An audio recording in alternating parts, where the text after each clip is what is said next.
ഞാൻ doctor Nisha എസ്തരൻ, Nisha's education ഹബിന്റെ പുതിയൊരു എപ്പിസോഡിലേക്ക് ഏവർക്കും സ്വാഗതം. ഇപ്പോൾ തുടർച്ചയായി നമ്മുടെ ചാനലിൽ വരുന്ന വീഡിയോകളും അതുപോലെ സംശയങ്ങളും ഒക്കെ തന്നെ കമന്റ് ബോക്സ് നോക്കിയാലും ഒക്കെ തന്നെ ഇന്റഗ്രേറ്റഡ് BEdനെ കുറിച്ചാണ്.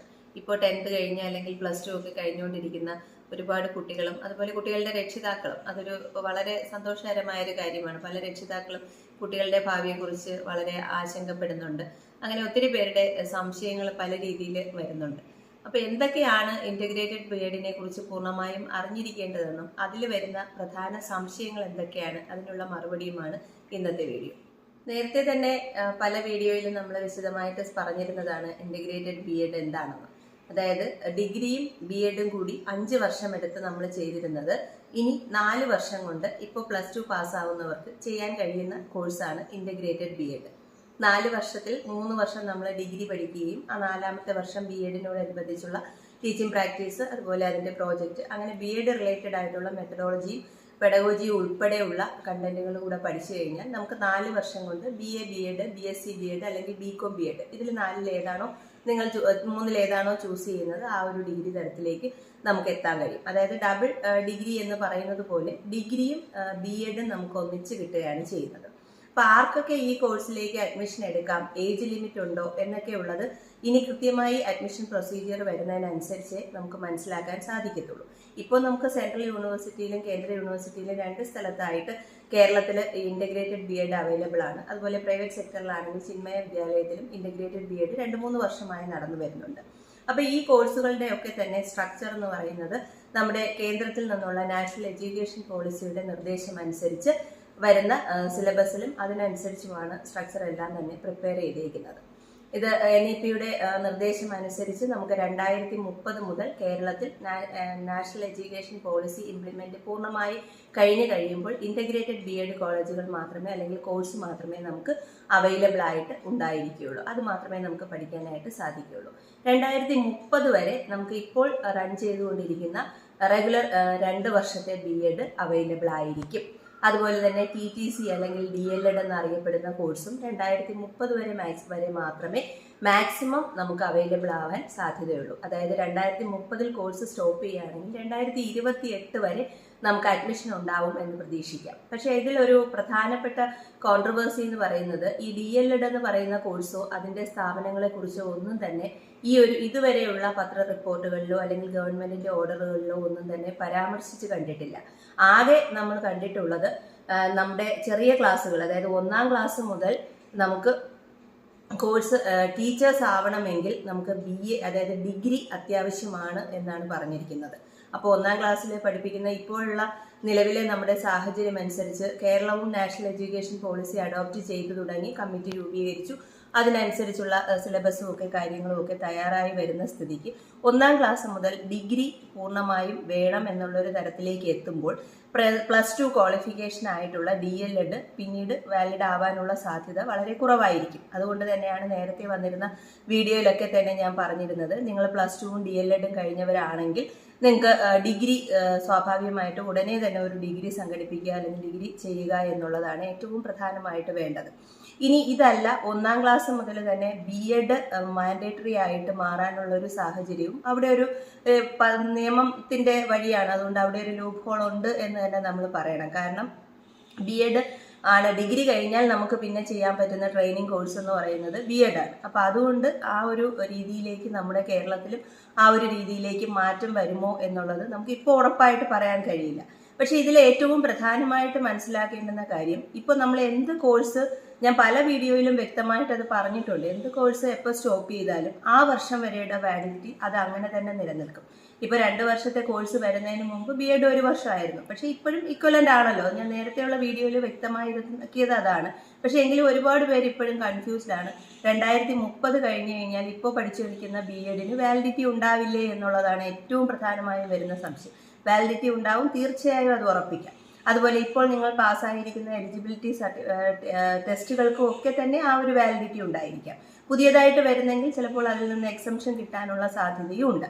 അപ്പോൾ അതുകൊണ്ട് ഇപ്പോൾ ആരെങ്കിലും TTCയോ അല്ലെങ്കിൽ BEdോ ഒക്കെ ചെയ്തുകൊണ്ടിരിക്കുന്നവരോ അല്ലെങ്കിൽ അടുത്ത് ഇപ്പോൾ ഡിഗ്രി ഫൈനൽ ഇയറോ സെക്കൻഡ് ഇയറോ ഒക്കെ ആയി അല്ലെങ്കിൽ ഫസ്റ്റ് ഇയർ തന്നെ ആവട്ടെ, ഒരു 2 വർഷം കഴിഞ്ഞ് BEd 2 വർഷത്തെ BEഡിലേക്ക് ജോയിൻ ചെയ്യാൻ ആഗ്രഹിക്കുന്നവരോ ഒക്കെ തന്നെ ഒന്നുകൊണ്ടും ഭയപ്പെടേണ്ട കാര്യമില്ല.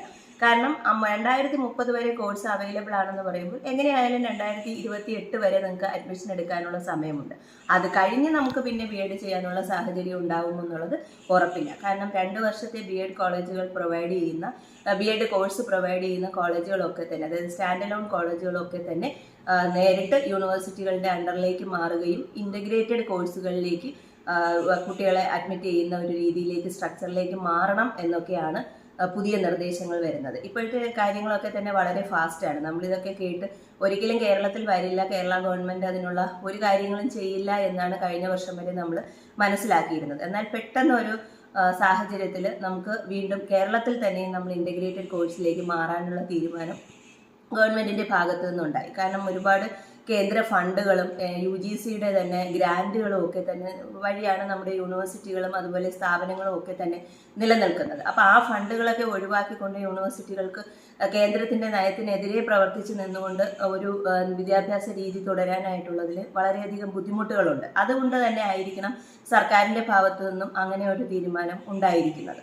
അപ്പോൾ അതിൽ കേന്ദ്രത്തിൽ നിന്നുള്ള നിർദ്ദേശങ്ങളിൽ ചെറിയ മാറ്റങ്ങൾ വരുത്താനുള്ള അധികാരം സ്റ്റേറ്റിന് ഗവൺമെൻറ് തന്നിട്ടുള്ളത് കൊണ്ട് വിദ്യാഭ്യാസം എന്ന് പറയുന്നത് ഭരണഘടനയിലെ കൺകറന്റ് ലിസ്റ്റിൽ തന്നെ വരുന്നത് കൊണ്ട് കേന്ദ്രത്തിന് വരുന്ന നിർദ്ദേശങ്ങളും അതിനോടൊപ്പം തന്നെ മാറ്റങ്ങൾ വരുത്താൻ സ്റ്റേറ്റിന് അധികാരമുണ്ട്. അതുകൊണ്ട് തന്നെയാണ് നമ്മളിപ്പോൾ വായിക്കുന്ന കാര്യങ്ങളിൽ ഒരു ചെറിയ ചേഞ്ച് ഉണ്ടായിട്ടുള്ളത് എല്ലാവരും ശ്രദ്ധിച്ചു കാണും. കാരണം ഫൗണ്ടേഷനിൽ നിന്നും പ്രിപ്പറേറ്ററി എന്നും അതുപോലെ തന്നെ മിഡിൽ സെക്കൻഡറി എന്നുള്ള 4 സെക്ഷനിലേക്ക് ചെറിയ മാറ്റം സ്റ്റേറ്റ് വരുത്തിയിട്ടുണ്ട്. കാരണം നമ്മുടെ പ്രൈമറിയും പ്രീ പ്രൈമറിയും അതുപോലെ സെക്കൻഡറിയും ഹയർ സെക്കൻഡറിയും ഒക്കെ ക്ലാസ്സുകളുടെ സ്ട്രക്ചറിൽ വ്യത്യാസമായിരുന്നു. അധ്യാപകരുടെ പോസ്റ്റിങ്ങിലും അതുപോലെ ക്വാളിഫിക്കേഷൻ്റെ കാര്യത്തിലും ഒക്കെ നമുക്ക് വ്യത്യാസമുണ്ടായിരുന്നു.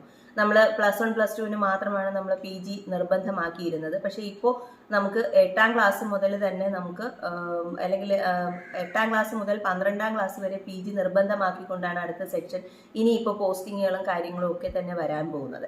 പക്ഷേ സെൻട്രലിൻ്റെ നിർദ്ദേശം അനുസരിച്ച് 9 മുതൽ 12 വരെയാണ് സെക്കൻഡറി പറഞ്ഞിരുന്നത്. പക്ഷേ നമ്മുടെ സ്റ്റേറ്റിൻ്റെ സ്ട്രക്ചറിൽ പെട്ടെന്നൊരു വലിയ മാറ്റം വരുത്താൻ കഴിയാത്തത് കൊണ്ടായിരിക്കാം 8ാം ക്ലാസ് കൂടി നമ്മുടെ ഹൈസ്കൂൾ കൂടി ഹയർ സെക്കൻഡറിയിൽ ചേരത്തക്ക രീതിയിലേക്കുള്ളൊരു അറേഞ്ച്മെൻറ്റ് 8 മുതൽ 12 വരെയാണ് PG നിർബന്ധമാക്കിക്കൊണ്ട് നമ്മൾ പുതിയ സ്ട്രക്ചർ ഉണ്ടാക്കുന്നത്. അതുപോലെ തന്നെ 3 മുതൽ 5 വരെ നമുക്ക് പ്രിപ്പറേറ്ററി എന്ന് പറഞ്ഞൊരു സെക്ഷൻ ഉണ്ടായിരുന്നു. അതിൽ നിന്ന് മാറ്റം വരുത്തി 5, 6, 7 ക്ലാസ്സുകൾ മാത്രം എടുത്തുകൊണ്ട് നമുക്ക് ഒരു പ്രൈമറിയുടെ രീതിയിലേക്ക് പോവുകയും മറ്റത് ഫൗണ്ടേഷൻ്റെ രീതിയിലേക്ക് പോവുകയാണ് ചെയ്യുന്നത്. കാരണം പ്രൈമറി ഒരു തലത്തിൽ നമുക്ക് 1 മുതൽ 4 വരെയുള്ള ക്ലാസ്സുകൾ പ്രൈമറിയുടെ കീഴിൽ തന്നെ അടുത്ത് വരാനാണ് സാധ്യത. അതിൽ തന്നെ പ്രിപ്പറേറ്ററി പ്രീ KG നമുക്കിപ്പോൾ ഉണ്ടായിരിക്കുന്ന പ്രീ പ്രൈമറി ക്ലാസ്സുകളും കൂടി ഇൻക്ലൂഡ് ചെയ്തുകൊണ്ട് ഫൗണ്ടേഷണൽ കോഴ്സ് കണ്ടിന്യൂ ചെയ്യാനും സാധ്യതയുണ്ട്. ഈ 5 മുതൽ 7 വരെയുള്ള ക്ലാസ്സുകളിലേക്ക് സബ്ജക്റ്റ് നിർബന്ധമാക്കിക്കൊണ്ട്, അതായത് ഇപ്പോൾ ഇംഗ്ലീഷ് ടീച്ചർ തന്നെ പഠിപ്പിക്കുകയോ അല്ലെങ്കിൽ ബയോളജി ടീച്ചർ തന്നെ പഠിപ്പിക്കുകയോ ഒക്കെ ചെയ്യുന്ന ഒരു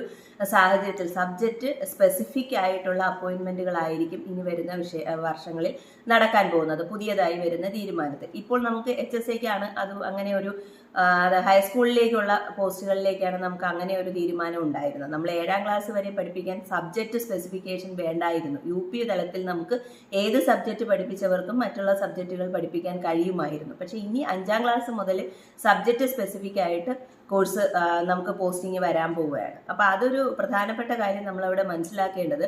ഇപ്പോൾ വ്യത്യസ്ത സബ്ജക്റ്റുകളിൽ PGയോ അല്ലെങ്കിൽ ഡിഗ്രിയോ ഒക്കെ പഠിച്ചവർക്ക് അവിടെ ഒരു പ്രൊമോഷൻ്റെ കേസ് വരുമ്പോഴത്തേക്ക്, അതായത് ഇപ്പോൾ പ്രൈമറിയിൽ പഠിപ്പിച്ചുകൊണ്ടിരുന്ന 5ാം ക്ലാസ് വരെ സബ്ജക്റ്റ് നമ്മുടെ ബേസിക് ആയിട്ടുള്ള BScയുടെ ക്വാളിഫിക്കേഷനിലൊരു ആണ് നമ്മൾ പോസ്റ്റിംഗ് നടന്നിരിക്കുന്നതെങ്കിൽ ഹയർ സെക്കൻഡറിയിലേക്ക് നമുക്ക് പ്രൊമോഷൻ വേണമെങ്കിൽ സെയിം സബ്ജക്റ്റും ആ സെയിം സബ്ജക്റ്റിൽ തന്നെ സെറ്റും ഒക്കെ വേണ്ടുന്ന ഒരു കാര്യം വളരെ ഇപ്പം തന്നെ വളരെ കൃത്യമായിട്ട് നമുക്കതിൽ നിന്ന് വ്യക്തമാണ്. പിന്നീട് നമുക്കതിനൊരു എക്സംഷൻ കിട്ടാനൊരു സാധ്യതയുമില്ല. അപ്പോൾ സയൻസ് സബ്ജക്റ്റുകളിലൊക്കെ ഡിഗ്രി ചെയ്തതിന് ശേഷം PG ആർട്സ് സബ്ജക്റ്റുകളിൽ ചെയ്തിരിക്കുന്നവർ കുറച്ചൊന്ന് ശ്രദ്ധിക്കുക. ഹയർ സെക്കൻഡറിയിലേക്ക് പ്രൊമോഷനൊക്കെ ഭാവിയിൽ വേണ്ടി വരുന്ന സമയത്ത് അത് നമുക്ക് ബുദ്ധിമുട്ടാവും. അതുകൊണ്ട് അവരവരുടെ സബ്ജക്റ്റുകളിൽ തന്നെ PG എടുക്കാനും അതേ സബ്ജക്റ്റിൽ സെറ്റ് എഴുതി പാസ്സാവാനും ശ്രദ്ധിക്കുക. പിന്നെ MEd എടുക്കുന്നവരും പ്രത്യേകം ശ്രദ്ധിക്കുക.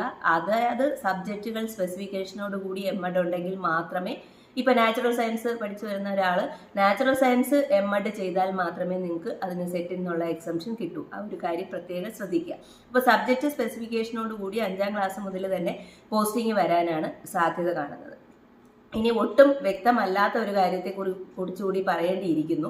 ഏറ്റവും കൂടുതൽ സംശയം വന്നിട്ടുള്ളതും അതെന്നാണ് TTC കോഴ്സ് പൂർണ്ണമായും നിർത്തലാക്കപ്പെടുമോ എന്നുള്ളതാണ്. ഇപ്പോൾ ഇത്രയും കാര്യങ്ങൾ വളരെ വിശദമായി 3-4 വർഷങ്ങളായിട്ട് ഈ ഒരു രീതിയിൽ ഒരു റിസർച്ച് സ്കോളർ എന്നുള്ള നിലയിൽ തന്നെ വ്യക്തമായി പഠിച്ചു വരുന്നത് കൊണ്ട് എനിക്ക് എൻ്റെ പേഴ്സണലി പറയാനുള്ളൊരു കാര്യവും അത് തന്നെയാണ്. ആ കോഴ്സ് ഭാവിയിൽ ചിലപ്പോൾ നിലനിൽപ്പില്ലാതെ തന്നെ പോയേക്കാം. കാരണം പ്രൈമറി ക്ലാസ്സുകളിലേക്ക് നമുക്ക് ടീച്ചർ ട്രെയിനിങ് വേണം എന്ന് മാത്രമേ പറഞ്ഞിട്ടുള്ളൂ. ഡിഗ്രി ബേസിക് ക്വാളിഫിക്കേഷൻ ആകുന്തോറും സ്വാഭാവികമായിട്ടും അത് BEdലേക്ക് മാറാനുള്ള ചാൻസ് ഉണ്ട്. പക്ഷേ എങ്കിൽ തന്നെ ഞാൻ നേരത്തെ ആദ്യം പറഞ്ഞ കാര്യം ഒന്നുകൂടി പ്രത്യേകം ഓർമ്മിക്കുക. അതുവരെ എന്ത് കോഴ്സുകൾക്കാണോ നമുക്ക് വാലിഡിറ്റി ഉണ്ടായിരുന്നത് ആ കോഴ്സുകൾക്ക് അതുവരെ വാലിഡിറ്റി ഉണ്ടാവും. അപ്പോൾ ഇപ്പോൾ ഡിഗ്രിക്കോ അല്ലെങ്കിൽ TTCക്കോ ഒക്കെ ചേരാൻ ആഗ്രഹിക്കുന്നത് വരെ 2028 വരെയും ചേരുന്നത് കോഴ്സ് സ്ഥാപനങ്ങളുണ്ട് എന്നുണ്ടെങ്കിൽ, പക്ഷേ അതിനൊരു അങ്ങനെ പറയാനുള്ള കാര്യം എന്ന് പറയുന്നത് വളരെ പെട്ടെന്നാണ് തീരുമാനങ്ങൾ ഗവൺമെന്റിന്റെ ഭാഗത്തു നിന്ന് ഉണ്ടായിക്കൊണ്ടിരിക്കുന്നത്. അപ്പോൾ പെട്ടെന്ന് ഒരു ദിവസം TTCയുടെ കോഴ്സുകൾ അങ്ങ് നിർത്തലാക്കാനുള്ള സാധ്യത ഉണ്ട്. അപ്പോൾ ടീച്ചർ പറഞ്ഞില്ലേ 28 വരെ കാണും എന്നുള്ളത്, അങ്ങനെ തിരിച്ചിങ്ങോട്ട് കമന്റ് വരരുത്. അതുകൊണ്ടാണ് ഞാൻ പറയുന്നത്. കാരണം ഗവൺമെന്റിന്റെ നിർദ്ദേശം അനുസരിച്ച് എങ്ങനെയൊക്കെ ചേഞ്ചസ് വരും എന്ന് പ്രെഡിക്റ്റ് ചെയ്യാൻ നമുക്ക് കഴിയില്ല. എങ്കിലും നിങ്ങൾ ഒരു കാര്യം മനസ്സിലാക്കുക, എത്രയും പെട്ടെന്ന് കോഴ്സുകൾ ചെയ്യാനായിട്ട് ശ്രമിക്കുക. കാരണം ഈ ഒരു ക്രൂഷ്യൽ പീരീഡിനുള്ളിൽ എന്തൊക്കെ മാറ്റം വരും എന്നുള്ളത് നമുക്ക് പ്രെഡിക്റ്റ് ചെയ്യാനായിട്ട് സാധിക്കില്ല. 1-2 പ്രധാന സംശയങ്ങൾ കൂടി മറുപടി പറയണമെന്നുണ്ട്. വളരെ സില്ലി ആയിട്ടുള്ള ക്വസ്റ്റ്യനുകളായിട്ട് കമന്റ് ബോക്സിൽ പലർക്കും തോന്നാമെങ്കിലും അത് ചോദിക്കുന്ന ആളിന് അത് വളരെ പ്രാധാന്യമുള്ളത് തന്നെയാണ് എന്ന് കണക്കാക്കിയാണ് ഞങ്ങൾ മറുപടി നൽകാറുള്ളത്. അതിൽ പ്രധാനമായിട്ടും ചോദിച്ചു കണ്ട ഒരു ക്വസ്റ്റ്യൻ എന്ന് പറയുന്നത് 2 ഇയർ BEd 4 ഇയർ BEd ആക്കുകയാണോ ചെയ്യുന്നതെന്ന്. അങ്ങനെയല്ല. അതിൻ്റെ കാര്യങ്ങൾ വളരെ വിശദമായി ഞാൻ ഈ വീഡിയോയുടെ ആദ്യം പറഞ്ഞിട്ടുണ്ട്. പലരും വീഡിയോ പൂർണ്ണമായിട്ട് കാണാതെയാണ് കമൻറ്റ് ബോക്സിലേക്ക് എത്തുന്നത് എന്ന് തോന്നാറുണ്ട്. ആ ഒരു ട്രെൻഡ് അവസാനിപ്പിച്ചാൽ നിങ്ങൾക്ക് തന്നെ കൺഫ്യൂഷനുകൾ ഒഴിവാക്കാനായിട്ട് സാധിക്കും. കാരണം 2 ഇയർ BEd നിർത്തലാക്കുകയും അത് 1 ഇയർ ആക്കി അത് ഡിഗ്രിയോടൊപ്പം ചേർക്കുകയുമാണ് ചെയ്യുന്നത്. ആ ഒരു കാര്യം മനസ്സിലാക്കുക. ഇനി പ്രധാനമായിട്ട് സംശയങ്ങൾ വരുന്നത് ഇതുപോലുള്ള റെഗുലർ കോഴ്സുകളല്ലാതെ പലരും പല വഴിക്കും ചെയ്യുന്ന ഡിസ്റ്റൻസ് കോഴ്സുകൾ, അതുപോലെ തന്നെ ഇക്വലൻസി കിട്ടുമെന്ന് പ്രതീക്ഷിച്ച് ചെയ്യുന്ന മിക്കവാറും ചോദിക്കുന്നത് ഹിന്ദി സബ്ജക്റ്റുകളുടെ കാര്യങ്ങളാണ്. ആ ഒരു കാര്യങ്ങൾക്കൊന്നും തന്നെ ഒരു വ്യക്തതയില്ല. ഇപ്പോൾ ഞാൻ മനസ്സിലാക്കിയതനുസരിച്ച് അത്തരം കോഴ്സുകൾക്കൊന്നും തന്നെ ഇക്വലൻസി സർട്ടിഫിക്കറ്റ് നൽകുകയോ അല്ലെങ്കിൽ അത് റെഗുലർ സ്ട്രീമിലാക്കി പരിഗണിക്കുകയോ ചെയ്യുന്നില്ല എന്നുള്ളതാണ്. അതുകൊണ്ട് കുറുക്കു വഴിയിൽ എന്തെങ്കിലും ചെയ്യാമെന്നുള്ളൊരു രീതി നമ്മൾ മതിയാക്കേണ്ട കാലം അതിക്രമിച്ചിരിക്കുന്നു. പ്രത്യേകിച്ച് വിദ്യാഭ്യാസത്തിൻ്റെ കാര്യങ്ങളിൽ അത് പഠനത്തിനായാലും ജോലിയുടെ കാര്യത്തിനായാലും കുറുക്കു വഴികൾ കഴിവതും ഒഴിവാക്കുക. വളരെ റെഗുലറായിട്ട് നമുക്ക് ചെയ്യാൻ പറ്റുന്ന കോഴ്സുകളും അതുപോലെ സർട്ടിഫിക്കറ്റുകളും ഒക്കെ ഉണ്ട്. അത് നമ്മൾ എന്തെങ്കിലും സമയലാഭമോ അല്ലെങ്കിൽ കഷ്ടപ്പെടാതെ നേടാമെന്നുള്ളൊരു മനസ്സൊക്കെ കൊണ്ട് പലരും ചെന്ന് പെട്ടുപോകുന്നതാണ്. വർഷങ്ങൾ ചെലവഴിക്കുകയും അതിൻ്റെ പൈസ ചെലവഴിക്കുകയും നമ്മുടെ വിലപ്പെട്ട സമയം കളയുകയും ഒക്കെ ചെയ്തതിന് ശേഷം അവസാന നിമിഷം നമുക്ക് അതുകൊണ്ടൊരു ഉപയോഗം ഉണ്ടാവാത്തത് വരുമ്പോഴുള്ള ആ ഒരു മാനസിക ബുദ്ധിമുട്ട് ഒഴിവാക്കാനായിട്ട് ഇത്തരം കോഴ്സുകളെ കഴിവതും പൂർണ്ണമായും ഒഴിവാക്കുക. പിന്നെ പ്രധാനമായിട്ടും വരുന്നത് തമിഴ്നാട് സ്റ്റേറ്റിൽ നിന്നൊക്കെ വരുന്ന പലതരത്തിലുള്ള ഡിസ്റ്റൻസ് കോഴ്സുകൾ, അല്ലെങ്കിൽ പോയി പരീക്ഷ മാത്രം എഴുതിയാൽ മതി എന്നൊക്കെയുള്ള രീതിയിലുള്ള പല സർട്ടിഫിക്കറ്റുകളാണ്. അതൊക്കെ ഒരിക്കലും പിടിക്കപ്പെടില്ല എന്നോ അല്ലെങ്കിൽ ജീവിതത്തിൽ എന്നും നമുക്കത് തുണയാകുമെന്ന് ഒരിക്കലും വിശ്വസിക്കാതിരിക്കുക. കാരണം വിദ്യാഭ്യാസം ദൈവികമാണ്. അത് വളരെ ആ ഒരു രീതിയിൽ തന്നെ എല്ലാവരും കാണാനായിട്ട് ശ്രമിക്കുക. കാരണം അങ്ങനെ അല്ലാതെ കുറുക്കു വഴിയിൽ നേടുന്നത് ഒന്നും തന്നെ നമുക്ക് ജീവിതത്തിലോ അല്ലെങ്കിൽ നമ്മുടെ ഒരു വരുമാന മാർഗത്തിലോ ഒരിക്കലും ഉപകാരപ്പെടും. ഇന്റഗ്രേറ്റഡ് BEdനോടനുബന്ധിച്ചോ അല്ലാതെയോ ഒക്കെ തന്നെ ഒരുപാട് സംശയങ്ങളും ഒരുപാട് കാര്യങ്ങളും നിങ്ങളിലേക്ക് എത്തിക്കാനുണ്ട്. കാത്തിരിക്കുക. നമുക്ക് ഇനി വരുന്ന അപ്ഡേറ്റുകളിൽ വളരെ വ്യക്തമായിട്ട് തന്നെ നമുക്ക് അറിയാൻ കഴിയും. ഗവൺമെന്റ് ആ ഒരു കരട് നിർദ്ദേശത്തിനനുസരിച്ചുള്ള സ്റ്റഡി നടന്നതിന് ശേഷമുള്ള റിപ്പോർട്ട് എത്തിക്കഴിഞ്ഞാൽ വളരെ വ്യക്തമായിട്ട് ഈ കാര്യങ്ങളിലൊക്കെ തീരുമാനമാകും. ഇപ്പോൾ സർവീസിൽ ഇരിക്കുന്നവർക്കും ഒരുപാട് സംശയങ്ങളുണ്ട് പ്രൊമോഷന്റെ കാര്യത്തിലും ഒക്കെ. അതിനൊക്കെ തന്നെ വ്യക്തത വരണമെങ്കിൽ കുറച്ചുകൂടി നമ്മൾ വെയിറ്റ് ചെയ്യേണ്ടിയിരിക്കുന്നു. പോസ്റ്റിങ്ങിന്റെ കാര്യത്തിലൊക്കെ ഒരു തീരുമാനം ആകുന്നത് വരെ ഇതുപോലുള്ള എല്ലാ കാര്യങ്ങളും നിങ്ങളിലേക്ക് എത്താൻ ഞങ്ങളുടെ ചാനൽ എപ്പോഴും നിങ്ങളോടൊപ്പം ഉണ്ടാവും. ഏവർക്കും നന്ദി.